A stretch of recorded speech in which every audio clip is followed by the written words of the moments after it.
Olá, muito bom dia, boa noite, né? Boa tarde, não sei que hora vocês estão escutando esse vídeo, né? Eu sou Josival Cunha, diretor da Contágio Contabilidade, né? Que trabalhamos especialista em supermercado, em varejo, mas também trabalhamos com atacadista e tudo mais. E a intenção nossa é falar sobre mudanças tributárias para 2024. E o assunto aqui é mudança de ICMS. Queria agradecer ao pessoal da Impulsionar que nos recebeu aqui nos seus estúdios, né? Através do Sérgio, parceria boa, né? Ajudando os supermercadistas, né? As empresas em geral, né, Sérgio? E tem aqui convidado comigo a ilustre presença de Luciano, da VR Sistemas, para nos ajudar a conduzir esse tema aqui tão importante para o varejo, né, Luciano? O atacado. E sou também a minha gerente do setor fiscal, Islânia, para falar também dos impactos disso, né? Nas empresas. Porque não é só a mudança do 18% para 20% que vai acontecer aqui na Paraíba, né?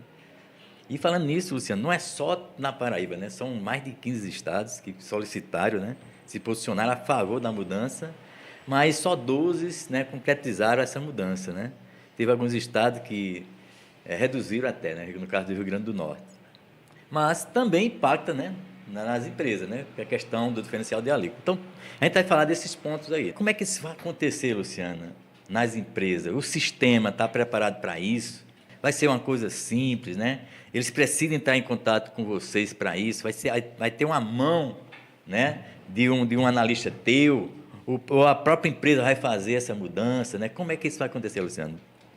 Fala, pessoas, prazer imenso participar desse podcast junto com meu amigo Josival. Obrigado pelo convite. É sempre muito bom poder compartilhar, né? Poder orientar, poder ajudar o nosso varejo. Essa é uma grande missão que nós temos, até em comum, né, Josival? A gente sabe do quanto que nós nos esforçamos para levar conteúdo, para ajudar o varejo de forma em geral. Então, agradeço demais o convite. E você trouxe um tema muito importante que vai, sim, impactar os nossos varejistas, né? Então, é um debate muito legal aqui que dá para a gente trazer à tona quais impactos que terão para o supermercadista em específico com essa mudança de ICMS. Meu nome é Luciano Guerreiro, sou diretor comercial da VR Software na região Nordeste, né? A gente atua aqui na Paraíba, Pernambuco, Alagoas e Sergipe e Bahia, né? Os 5 estados centro-sul do Nordeste. Falando um pouquinho de como que nós, de software, né, software house, vai tratar e orientar os nossos clientes quanto a essa mudança. Na verdade, a gente começou lá atrás, a gente já começou em novembro, algumas orientações, fizemos lives, gravamos vídeos explicativos e também temos o manual. Dentro do sistema é algo simples, não tem nada de complexo. Na verdade, é cadastrar a nova alíquota, né, de 20%, 20,5%, a depender do estado, certo? As alíquotas de entrada e as alíquotas de saída. Então, fez esse cadastro, certo? Quando virar o ano, lá no dia 1º ou dia 2, porque eu acho que a grande maioria dos supermercados não abrem dia 1º, né? No dia 2, antes de abrir a loja, você vai em cadastro de produto e você faz alteração em lote. Então, você vai fazer o filtro de todos os itens que tem ICMS de 18%, por exemplo, e alterar para a nova alíquota. Atenção às exceções, né? Terão alguns produtos que não terão alteração dessa alíquota. Então, esses produtos específicos, você vai tratar ele manualmente. Mas a grande maioria, né, dos produtos serão alterados, então você faz essa alteração em lote. Você filtra os produtos e aplica a nova alíquota, tanto para a entrada quanto para a saída. No VR, ele tem 2 saídas. Tem a saída PDV, que é a venda PDV, e tem a saída NFE. Então, são 2 alíquotas diferentes, mas já vai estar pré-cadastrada, e você altera essas 2 as alíquotas no cadastro. Luciano, eu tenho dúvida, não ficou claro para mim, ou estou inseguro. O que você sugere que eu faça? Acesse o suporte, célula fiscal, o time está preparado para ajudar você nesse cadastro, orientar nessa forma de fazer a alteração, tá? Então, da parte do sistema e na operação do supermercado, é algo simples, Josival. É algo simples. A grande atenção mesmo vai ser na hora da execução, né? De fazer nos produtos certos, né? Ter a alíquota correta, né? Não cadastrar uma alíquota errada, né? E fazer essa alteração no primeiro dia útil ali do ano para você já iniciar vendendo na alíquota correta. Bacana. Ó, tem uma pergunta aí, Luciano. E aproveitando aqui, eu queria também que está aqui conosco, o Mazinho, rei da economia. Lá de uma liderança aqui em Solânia, né? Nós estamos aqui em Solânia, com o maior prazer. Gustavo, né? Gustavo, eu conheci Gustavo de fralda, né? De fralda, mas o cara já era maduro, né? Era maduro, né? É brincadeira, mas eu conheci Gustavo, quantos anos já? Na época, 12 anos? 12 anos, né? Olha aí. Tá assumindo aí, Mazinho tá... Né? Mas é novo, né? Mas não tá se Um aposentando ainda, grande não, sucessor, né? Um grande sucessor. né? E a gente fica feliz, né? Quando a gente vê, ó, a felicidade de Mazinho, né? É o empresário hoje, quando ele vê o sucessor e o sucessor dentro da família, que alegria, né? Fazer como tudo, só alegria, né, Luciano? Sem dúvida. Luciano, pergunta, há necessidade de fazer backup antes, né? Porque como eu trabalho há muito tempo em supermercado, e na época como consultor, teve uma época que houve também essa mudança e houve um erro, né, dessa empresa e ele mudou tudo para substituição tributária, cara. Né? E era um dia de feira, cara, imagina. Entendeu, Gustavo? Então, assim, cara, existe o risco disso acontecer e se acontecer, cara? Né? Eu queria assim, né, eu sei que hoje está muito mais evoluído, né, a questão do sistema. Né? Hoje está muito legal, né, se trabalhar com o sistema. Mas na época não era tanto assim. Então, houve uma situação como essa, e quando eu pedi, fez o backup para você reverter, né, pelo outro backup, não tinha feito backup. Né? Sim, existe isso, risco, Luciano, de alguma situação como essa, e se houver, como reverter isso? Se você orienta a fazer backup antes dessa mudança? Backup, eu acho que tem que ser feito diariamente.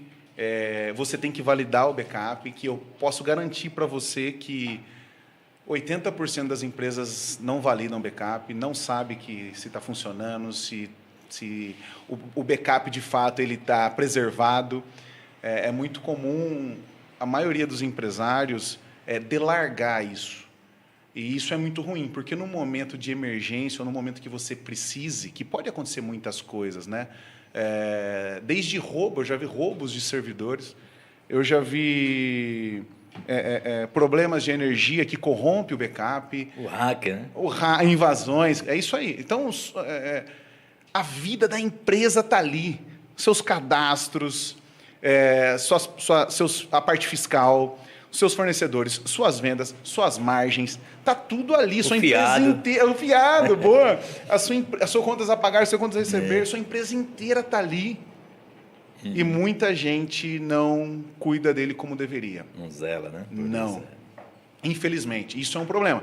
Porque quando você tem uma eventualidade, que pode acontecer, inúmeras eventualidades, quando você precisa, você não tem.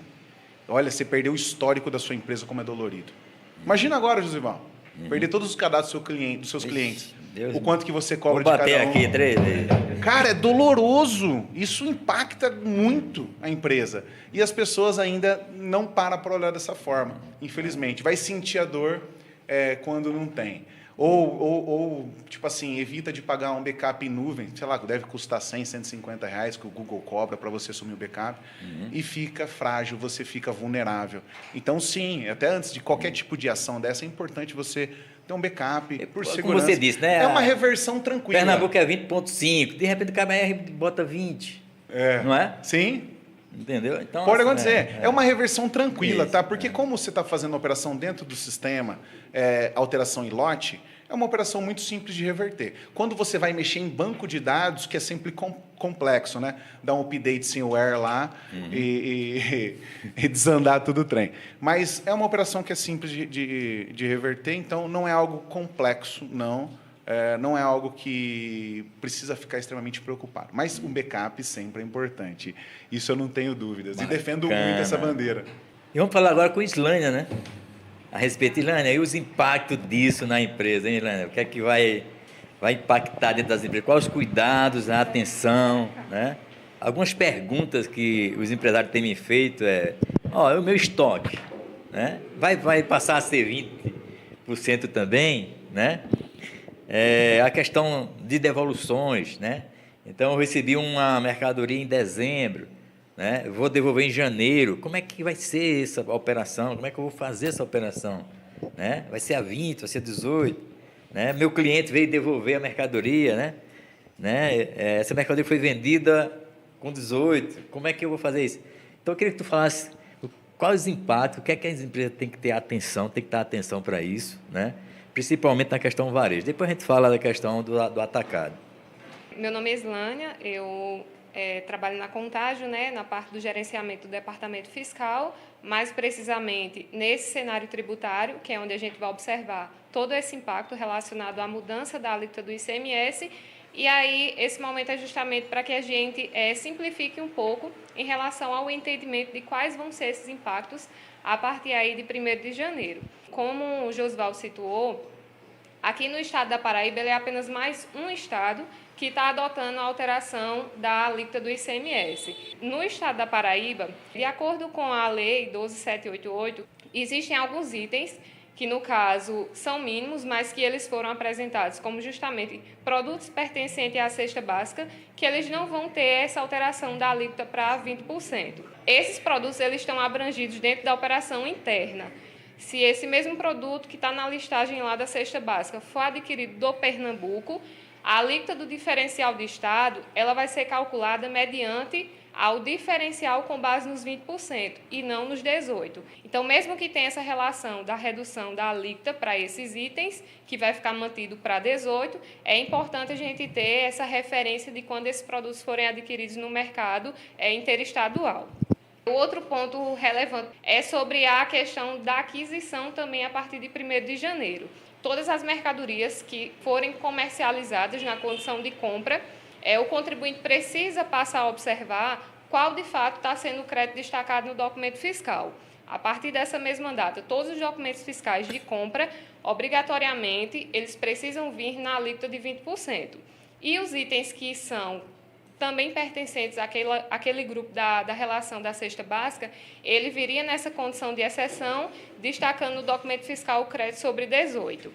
A outra situação também para que a gente leve em consideração é a alíquota da venda. Todos os produtos que também forem comercializados na sua condição de venda, que vão sair ali do estoque, do varejo, do atacado, no documento fiscal também vai ser necessário o destaque da alíquota já com a mudança.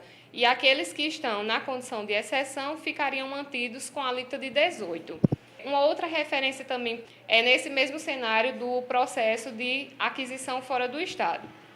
Não apenas os produtos da cesta básica precisam ser observados, mas também todos os demais itens que vão ter um impacto direto em relação ao diferencial de estado. Atualmente, a referência de diferencial de alíquota, a gente faz o comparativo em relação a 18, né, digamos assim, que seria a alíquota interna do estado da Paraíba, e em contrapartida com o seu estado de origem da compra. Então, Pernambuco, teríamos a referência de 12%, onde, em regra, teríamos aí um diferencial na sua alíquota de 6%. A partir da mudança, esse diferencial ele passa a ser a subtração dos 20% agora para os 12%. Então, vai ter uma elevação de fato em relação a esse recolhimento que o contribuinte passa a ter a partir dessa transição da alíquota em relação ao diferencial de estado. E um outro ponto também muito interessante é a questão das mercadorias que estão contidas no estoque. Estamos passando aí um período de encerramento de ano, inclusive encerramento também de estoque fiscal do inventário. Todas as mercadorias que estão contidas em relação ao saldo de estoque, esses produtos irão migrar para o ano calendário 2024 e 2024 a alíquota ela vai ser alterada. Então, indiretamente, esses produtos vão ter que sofrer um ajuste, né, em relação à sua formação do custo interno, para que o contribuinte ele não tenha essa perca na condição do repasse. Na medida que terá o aumento da alíquota a partir de 2024, essa diferença, ela, digamos assim, de 2%, ela precisa ser alocada na formação do custo do produto, para que justamente não seja, digamos assim, identificado essa perda, né? E essa perda ela não tem essa representatividade numa escala maior, já que a gente está tratando de um saldo de estoque, que no caso são várias mercadorias, vários produtos de diversos momentos de aquisição que de fato precisa ter uma atenção um pouco maior para que esse preço ele seja ajustado na condição da venda. A outra situação relevante também é sobre a orientação que precisa ter em relação às devoluções de mercadoria, seja na condição da devolução de venda ou na devolução de compra.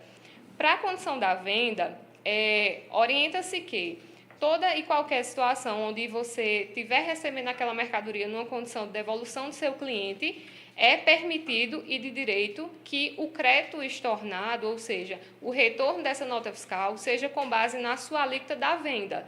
Então, se eu fiz uma operação de venda ao meu cliente em dezembro de 2023, onde a alíquota destacada foi 18%, em janeiro de 2024, esse crédito, digamos assim, referente ao estorno dessa venda, ele vai existir na mesma proporção do débito que ocorreu quando aquele produto ele foi comercializado na venda.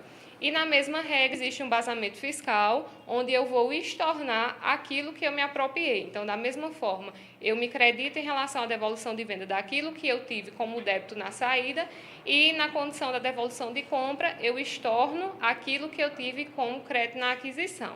Então, estamos falando predominantemente de empresas do regime normal, que apura pela sistemática de crédito e débito, mas também não pode se esquecer em relação às empresas que são do regime do Simples Nacional, empresas que são do regime MEI, produtor rural, que na nota, do Estado, eles apresentam que não vai existir um reflexo direto para essas empresas, tendo em vista que a forma de apuração delas é forma simplificada e elas não vão perceber esse impacto na alíquota de venda justamente porque elas não pagam pela venda. Então, é um outro tipo de regime de apuração. No entanto, o principal ponto que vai afetar essas demais empresas é a questão do diferencial de Estado. Ela se equipara à mesma sistemática de tributo em relação a uma empresa do regime normal ou presumido, porque uma vez que eu adquiro um produto de fora do Estado, esse produto ele vai vir na minha mesma referência de carga tributária, onde a alíquota interna do Estado da Paraíba vai ser 20%, e ele vai pagar na mesma proporção de uma empresa do regime normal. Muito bem, muito bem. Então, falando sobre o estoque, a pergunta que muitos me fizeram é: e meu estoque? Vai passar para 20? Não, Vai manter em 18, porque eu comprei 18 e já aproveitei o crédito, Luciano? Então, eu queria voltar para Luciano, e Luciano me falasse, Gislaine falou toda a situação, de mudança de impacto, questão da devolução, tanto devolução de venda como devolução de compra, com questão a diferencial de alíquota, E eu queria falar sobre as exceções, Luciano.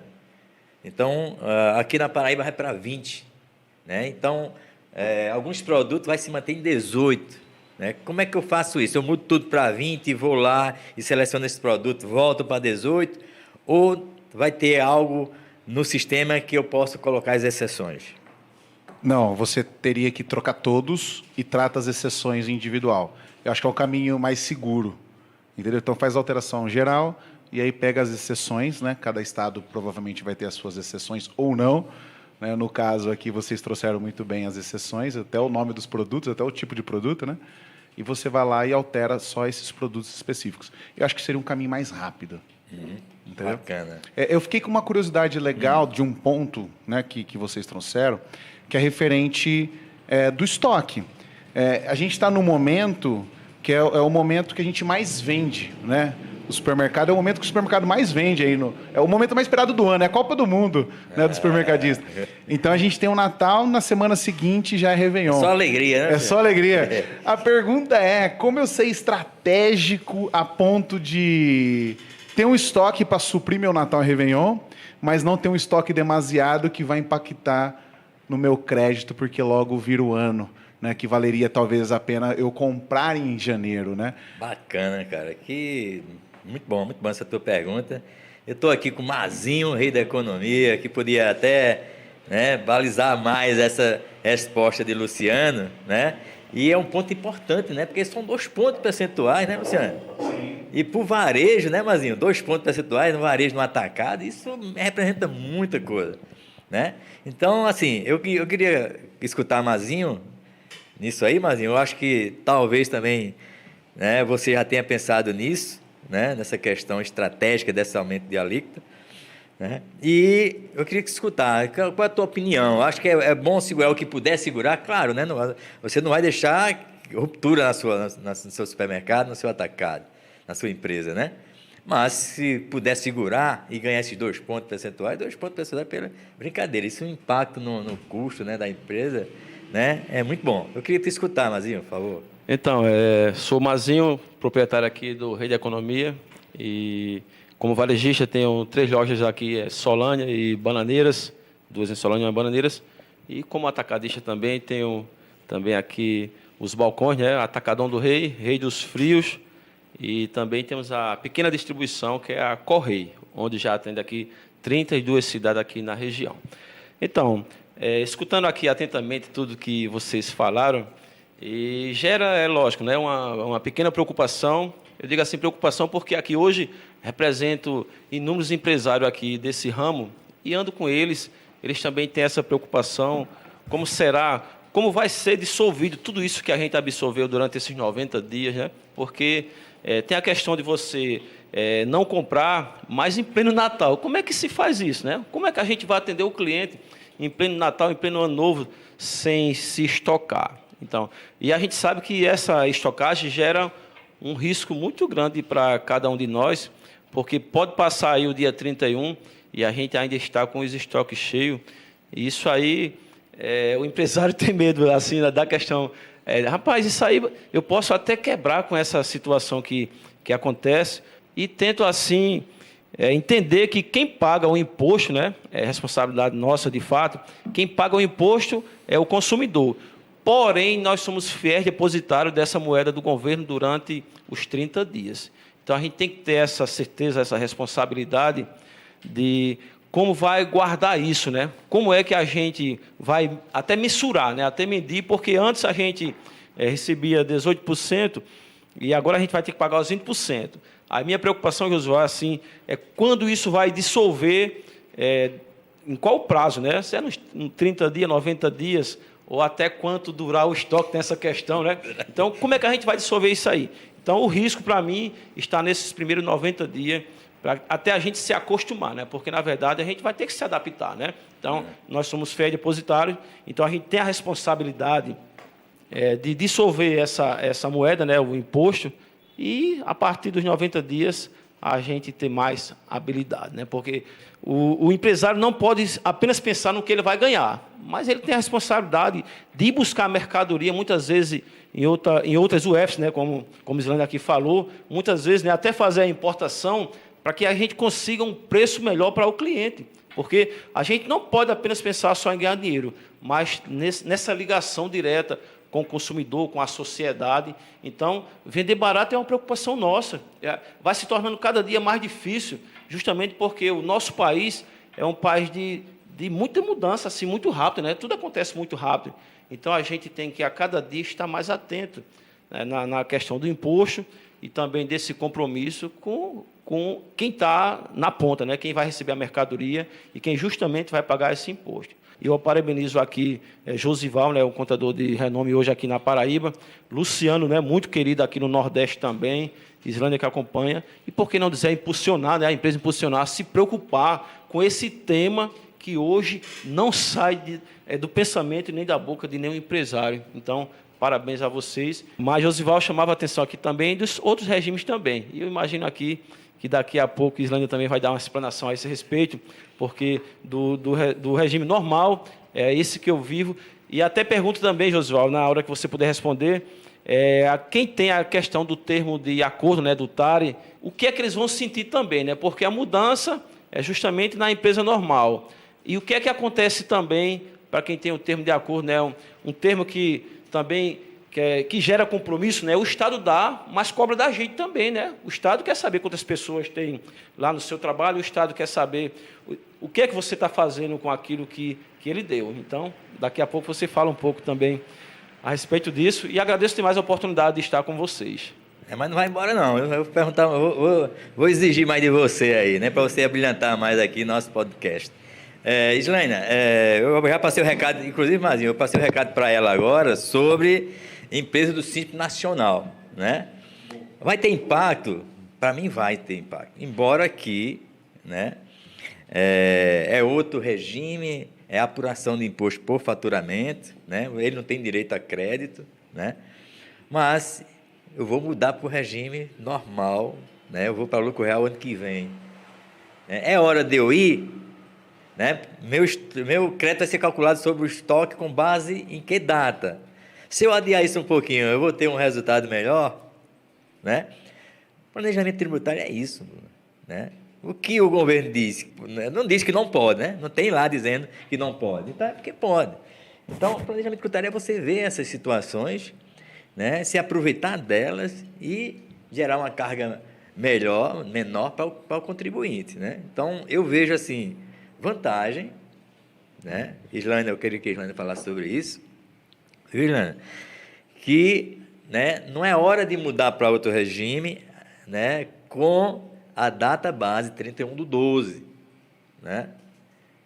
Aí veja se isso aí a gente pode orientar diferente ou não, isso não vai ter impacto, né? E essas empresas que estão, você que está mudando de regime tributário agora em 2024, né?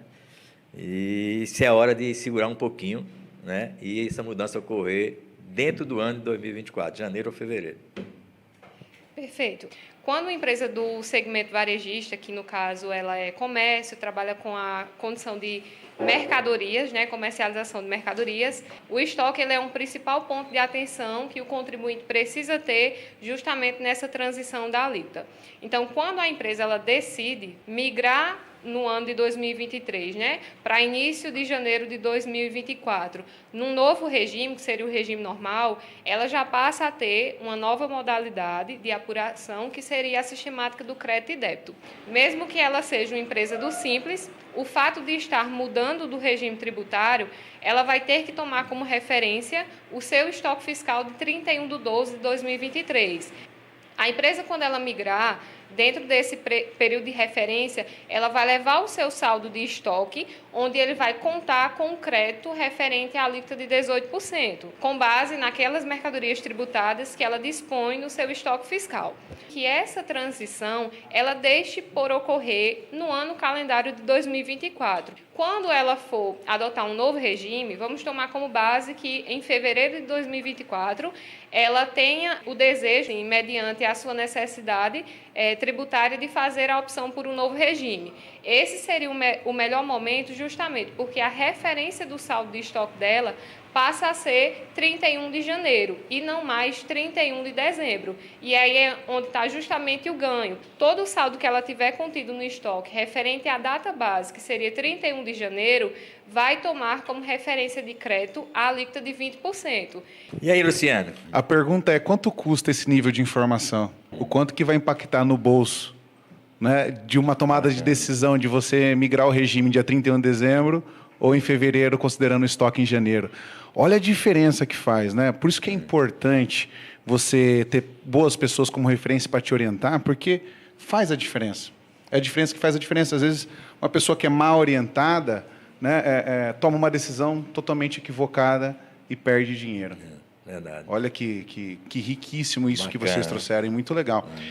Uma outra pergunta, pegando esse gancho, que você falou que essa diferença de alíquota agora entre os estados, né, ao invés de ser 6%, pegar Pernambuco como exemplo, será 8%.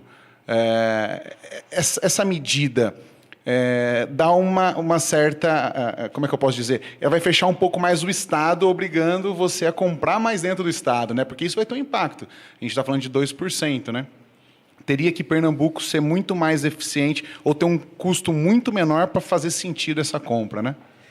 Com essa pergunta, o Luciano chama a atenção que a alíquota, né, entre os estados não vai mudar. Mantém 12%. Mas a modal aumentou, né? Isso dá um diferencial maior.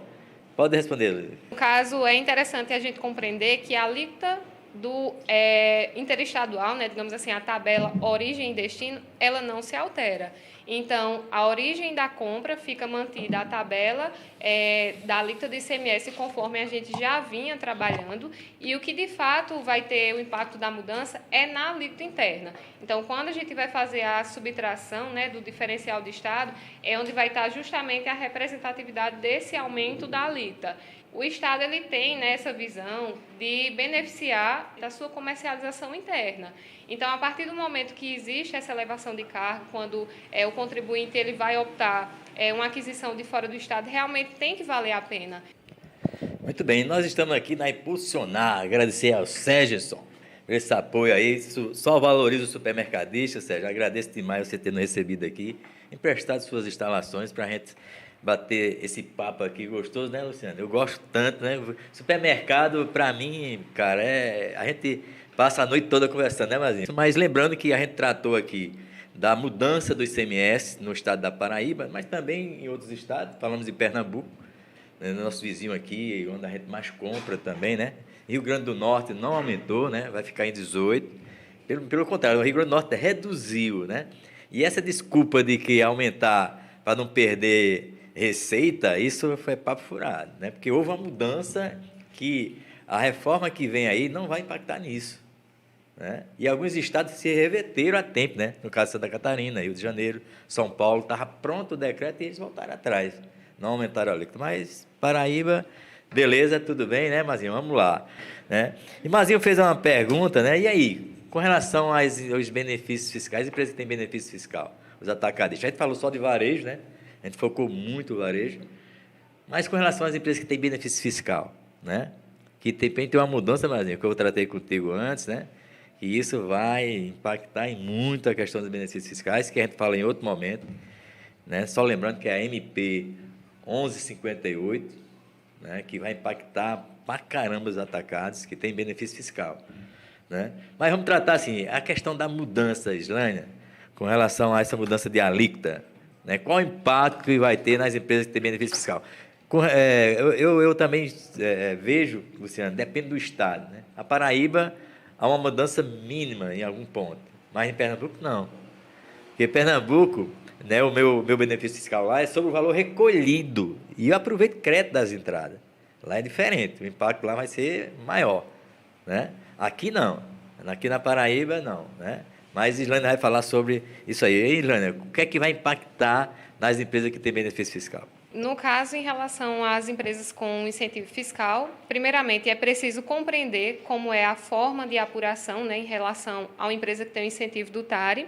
A empresa ela tem uma sistemática um pouco distinta do regime normal. Para uma empresa que possui incentivo fiscal, essa modalidade ela já é um pouco distinta, justamente pelo fato que a empresa que possui incentivo, ela tem a permissão do crédito presumido, ou seja, ela dispensa os demais créditos, crédito por aquisição, a condição do crédito SIAP, a condição do crédito referente ao conhecimento de transporte. Então, ela dispensa o direito desse crédito justamente para que ela possa apropriar-se do crédito presumido estabelecido pelo Estado, onde a empresa atacadista ela vai ter os percentuais pré-estabelecidos, né, no seu termo de acordo, onde ela recolhe na sua referência base 4% relacionado às demais operações, 1% quando ela tiver comercialização de produtos que foram adquiridos de indústria, 1% quando ela tiver operações no âmbito de comercialização interestadual e, no caso, a alíquota de 6,5% para o item que tem ali a descritiva de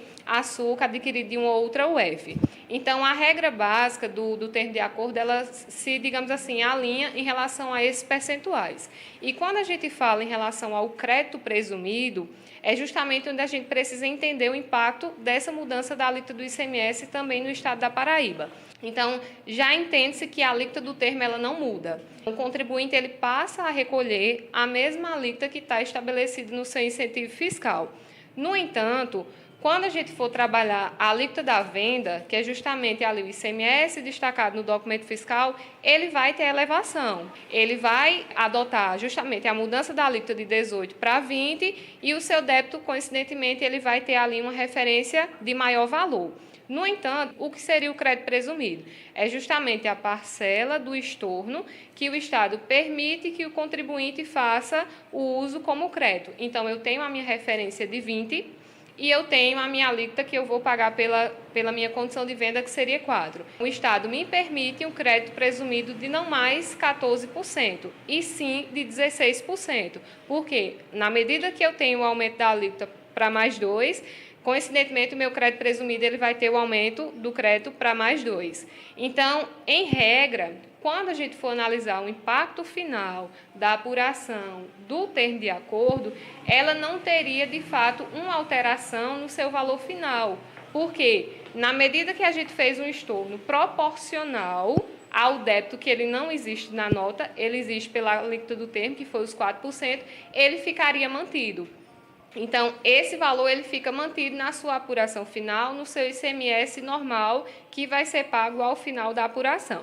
Não apenas o ICMS normal, mas também o FEF está contido nessa parcela da contribuição da empresa, né, digamos assim, para o Estado. Então, o FEF, ele toma como base a condição do crédito presumido. Então, na medida que a gente observou que esse crédito presumido ele teve um aumento, a gente vai justamente observar esse impacto na nossa base de referência para o FEF. O que é que seria o FEF? A minha parcela de crédito presumido, eu preciso repassar para o Estado 2% em cima desse valor. Então, eu tenho a minha base, né, digamos assim, e essa base ela vai ser justamente, no caso, a gente vai fazer o repasse do crédito presumido com o aumento dos 2% em relação à base, e a partir de janeiro de 2024, a gente vai ter aquela redução da alíquota progressiva, que ao invés de repassar 8%, estaríamos na nova tabela de repassar 6% para o Estado. Só que, como a gente teve justamente o aumento do crédito presumido, acaba-se que a gente não vai observar esse impacto da redução, e sim uma operação nula. Então, podemos citar que, para o FEF, a gente não vai observar o ganho esperado para 2024, justamente porque esse aumento da alíquota do ICMS, ele vai refletir nesse impacto direto no recolhimento desse imposto adicional. Para o ICMS normal, subtende-se que a operação ficaria mantida. No entanto, para o FEF, a gente vai observar essa elevação, onde não vai ser mais possível o contribuinte ter aquele benefício da redução de carga que ela vinha sendo de forma progressiva. Luciana, tem algo mais a nos perguntar e a falar sobre essas mudanças do ICMS? É nítido, né, que o Estado, ele cada vez mais inchado, né, cada vez maior, vai precisar de uma fatia maior para financiar todos os seus desejos, né? Isso vai exigir cada vez mais, assim como já exige, né, eficiência operacional, né, um amadurecimento empresarial, os concorrentes que chegam cada vez mais vorazes, né, com uma dinâmica de trabalho, de mercado muito à frente. Então, que mensagem eu quero deixar, Josival, referente a isso? Que nós, empresários, a gente tem que estar em constante evolução, a gente não tem que parar de buscar conhecimento, não tem que parar de se conectar com outros empresários, né? Sair um pouquinho da operação e visitar supermercados, e visitar outras lojas, se conectar com pessoas de outros segmentos, viajar, abrir a mente, né? Estar sempre à disposição, disponível para aprender e aplicar isso no seu negócio, porque o mercado exige cada vez mais que você seja eficiente, eficaz na gestão do seu negócio. O Brasil vai apertar cada vez mais isso. Então, esteja sempre disposto a isso, esteja sempre disposto a aprender, porque isso vai fazer a diferença, né? Então, saia um pouquinho da sua bolha, da sua zona de conforto, e busque bons contadores, busque bons sistemas, busque boas amizades empresariais, né? Porque isso faz a diferença. Eu vejo muitos empresários desanimados, reclamando de governo, reclamando daquilo, disso. Isso impacta no negócio dele, porque ele vende essa ideia de desânimo para os colaboradores, ele vende essa ideia de desânimo para os fornecedores, aí nem ele mais acredita no negócio dele, e você vê muitos negócios que são promissores morrendo. E o empresário ele tem um papel muito lindo na sociedade. Ele é o cara que aceitou pagar o preço, que aceitou correr o risco, que colocou toda a vida dele ali dentro do negócio, contratando pessoas. Ele tem um papel na sociedade lindo, maravilhoso. Então, a gente tem que resgatar esses empresários e fazer com que eles acendam essa chama dentro do coração deles e continuem a prosperar. A gente tem que aprender a jogar o jogo como está sendo jogado. Bacana, Luciano, bacana. Isso é muito bom. Isso, inclusive, é uma missão da Contagem de Contabilidade, né? A Contagem, ela trabalha o compliance, né, que é a obediência às leis, né? E eu vejo, Luciano, essa questão Primeiro, a gente não busca cliente, e o cliente que vem ao encontro da Contágio, né, nem todo ele é aceito pela Contágio, né, porque às vezes você não tem um comportamento que não é no perfil que a gente deseja, e isso traz risco para todo mundo, não é? Então, assim, Mazinho falou a questão dos tributos, né, a questão da responsabilidade, né? Eu sou, né, o contribuinte de fato, né? Tenho o contribuinte de direito, né? Aquele que paga, aquele que recolhe realmente, né? E eu digo a você assim, eu tenho esse Mazinho aqui, eu tenho como exemplo. Às vezes os caras vão falar, Josval, e aí, eu vou mudar para Lucro Real. Eu digo, cara, eu tenho um exemplo aqui de cara que você pode visitar e ele te contar como foi isso. Aí os caras ficam com medo, né? Porque você tem um comportamento, né? Que é uma quebra de paradigma muito forte. Às vezes você tem que ter coragem de a mudança tem que começar por você, como você falou aí. Tem que começar por você. Eu estou disposto a isso. Eu fiz uma consultoria, um serviço de consultoria para um cliente em João Pessoa. Eu passei um ano preparando ele para a empresa dele, para a mudança do lucro real, para a mudança do regime normal. E quando foi em dezembro, a última visita, né, que eu vou dizer, e aí, a sua empresa está preparada? A pergunta para a gente bater o martelo. E você está preparado? Ótimo. Ele disse que não. E não foi, e realmente não estava, Luciano. Os comportamentos, os vícios, não saía dele. Isso ele ia comprometer a empresa dele, né? Então, esse cara que está aí, né, eu gosto disso. Imagina você começar, né, Mazinho, onde o Mazinho estava há 5 anos atrás. Há 5 anos, Mazinho? Tenho que recordar a primeira visita, né, o primeiro encontro com o Josival, tenho que recordar agora, né, cara?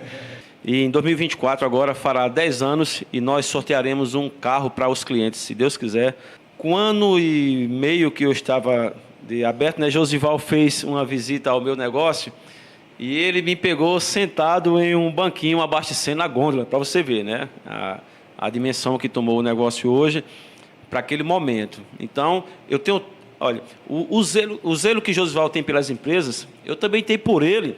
Quando eu vou indicar uma pessoa para o escritório dele, eu me preocupo, né? Às vezes eu indico, né? Hoje eu vejo que as pessoas cresceram muito também, mas às vezes volta, né? Quando não se adapta àquela filosofia, né, que Josival adota no escritório dele, a pessoa volta, né? Porque quando não vai mudar os costumes antigos, né, aí não tem como, né? Hoje não dá para brincar de negócio, para inventar jeitinho brasileiro que se fala, jeitinho não sei o quê.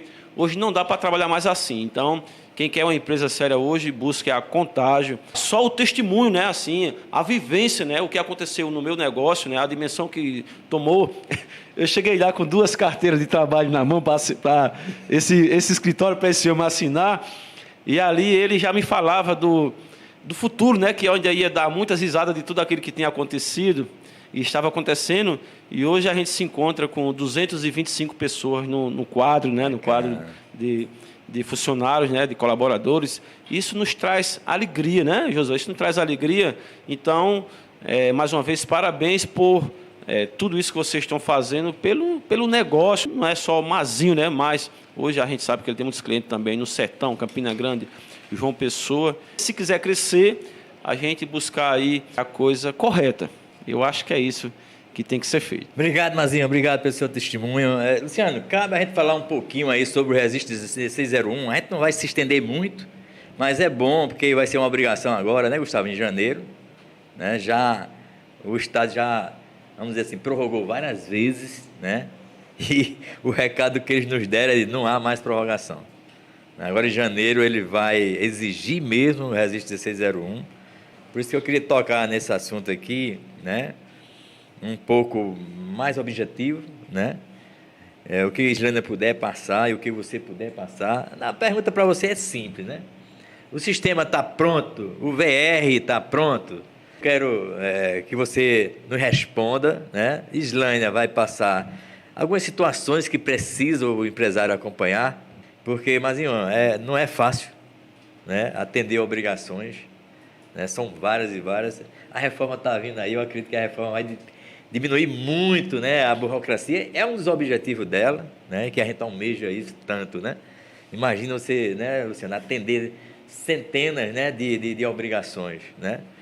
E o contador ele vai dobrar o serviço, né? Não vai dobrar o honorário não, viu, Mazinho? Vai dobrar o serviço. Porque a gente vai trabalhar o IVA, né? O IBS e o CBS, e vai trabalhar o ICMS durante 30 anos, Luciano. Imagina. Trabalhoso isso, hein? Entendeu? Então, assim, eu queria que tu falasse a questão do 1601, Luciano, para a gente também premiar você, empresário que está com a dúvida, né? Está preocupado em atender, né, essa obrigação. A gente não atende porque não quer. Às vezes gera dúvida. E também a ferramenta, às vezes, você falou aí de sistema, tu contar de sistema bom, né? Eu vou ser sincero a você, eu como contador, eu escolho o sistema que o cliente precisa, né? E pode, né? Pode e precisa. Porque isso, né, nos dá uma garantia muito grande na qualidade, no compliance, na obediência às leis, né? E dá uma tranquilidade para o empresário, né? Sistema é para nos ajudar, né? E tem sistema, meu amigo, que Deus nos acuda, né? Não quero falar de nenhum aqui, mas é uma coisa que a gente zela por isso, né? Eu tenho uma parceria com você, não porque você é um cara cheio de alegria, né? É só alegria, né? Mas, né, cara bom, cara do, né? Mas também que você tem uma ferramenta que nos satisfaz. Olha, antes de eu responder essa pergunta, vou entrar no tema que você falou da importância do sistema.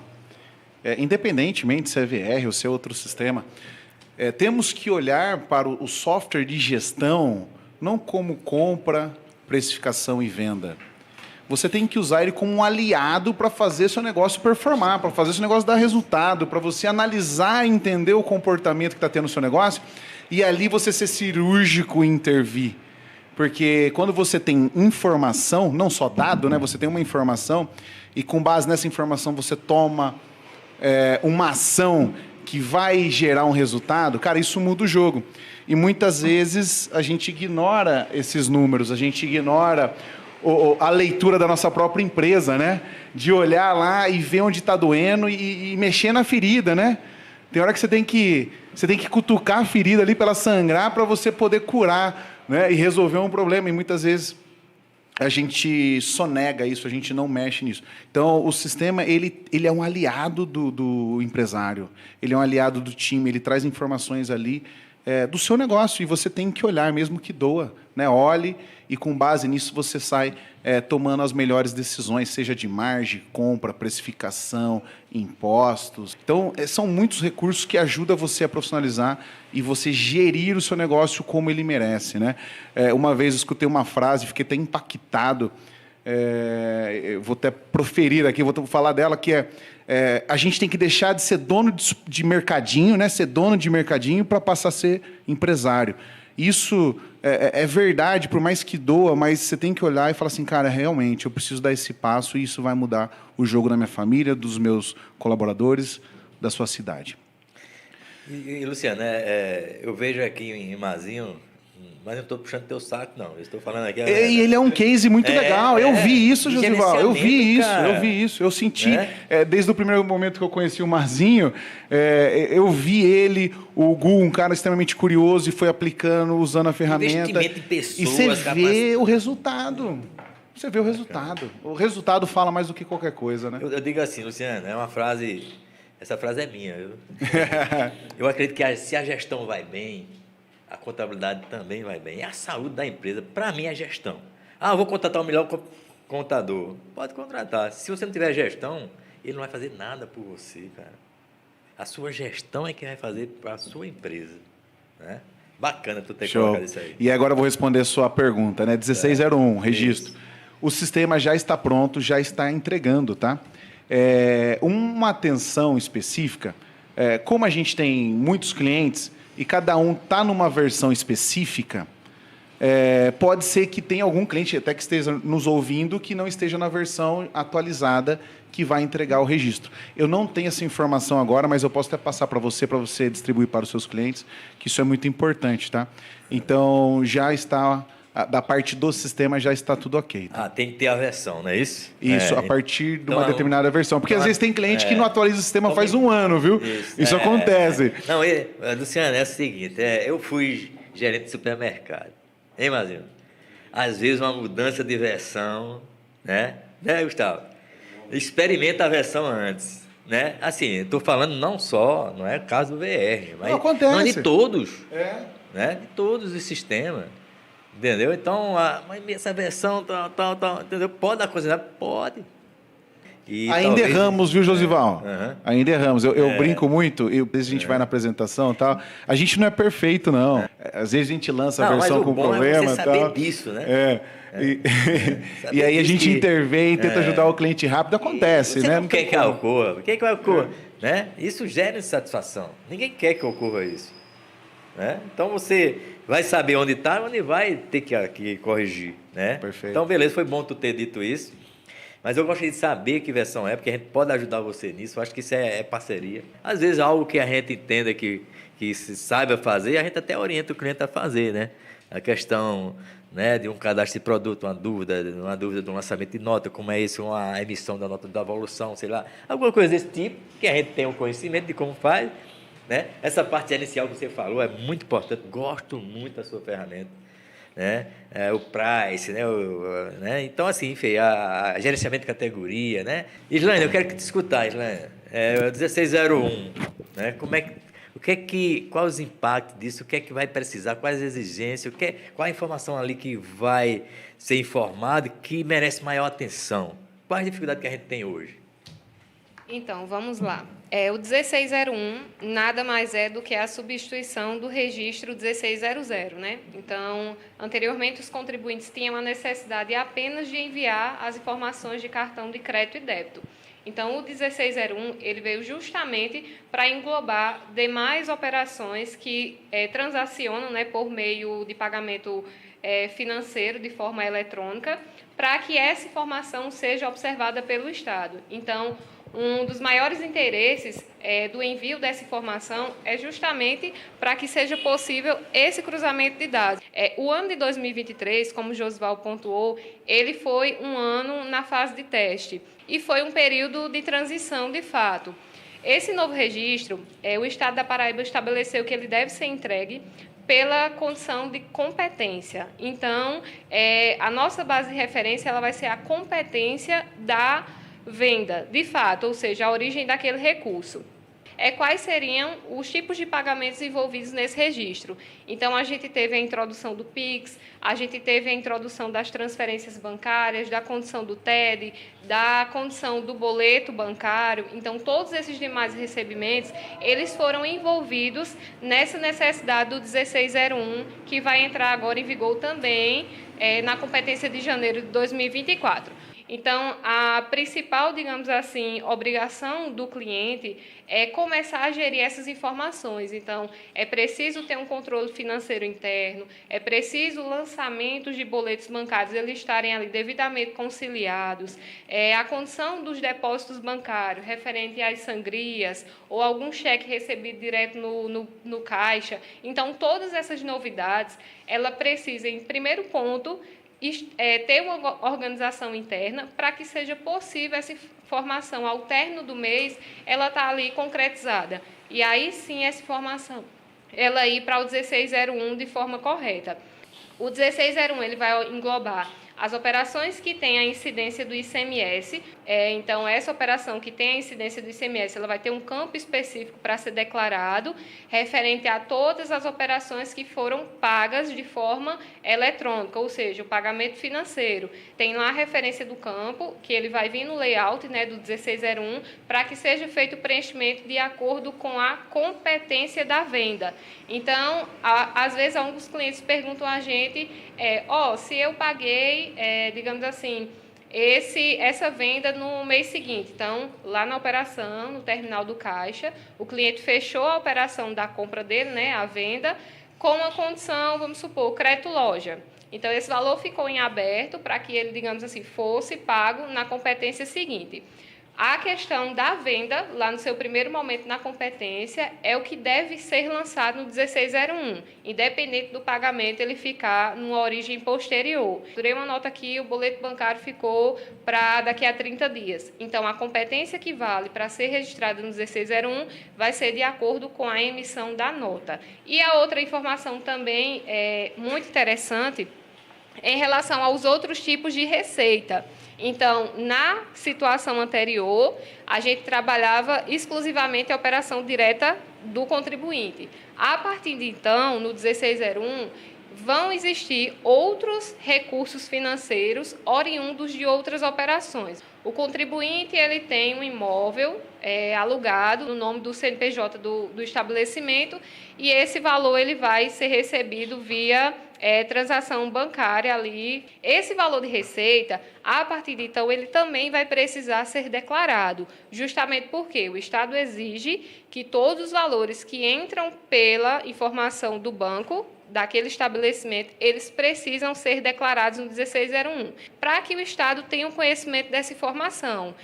Durante o período de 2023, assim, a gente até teve uma parceria com o VR de tentar trabalhar o entendimento dessa nova obrigação. Foi um ano justamente de aprendizado, para que agora, em 2024, a gente consiga atender essa obrigação na sua essência. Muito bem, parabéns a eles. A gente chega assim, Luciana, a finalizar aqui esse momento e a gente finaliza com suas considerações finais, Mazinho, Islânia também. Sempre bom poder, de alguma forma, poder contribuir, ajudar. Acho que o nosso grande papel é esse. Agradeço demais a Pulsionar também pela oportunidade de participar aqui. Muito bem, né? Também agradecer a Deus por tudo que tem nos conduzido e também a esses 3 grandes parceiros que me ajudaram muito aqui no meu negócio, né? A Contágio, Contabilidade, na liderança de Josival. O VR, né? Luciano, eu ainda encontrei com ele antes de abrir a loja, já comentando sobre o nosso futuro, e ele acreditou no projeto, não foi, Luciano? E hoje, graças a Deus, a gente caminha muito bem. Também a Sérgio aí também, que nos dá um suporte desde o início do nosso negócio. Antes não tinha esse lugar belo, né? Mas hoje ele tem esse belo lugar aqui, para que a gente possa também vir aqui. Então, é isso. Bem, no caso, esse momento a gente idealizou justamente para que trouxesse, né, um melhor entendimento sobre essas mudanças, todos esses impactos que estão por vir, visualizarmos como oportunidade, que eu acredito que o principal segredo de tudo dar certo é a gente buscar o conhecimento. Então, sempre o que o seu Josival fala, quem sabe mais, paga menos. E o intuito desse debate aqui é justamente a gente trazer esses esclarecimentos para que 2024 seja um ano de oportunidades e, em cima dessas novidades, é que a gente, digamos assim, esteja à frente do que o Estado espera e do que o mercado exige. E eu queria agradecer a Luciana, a Mazinho.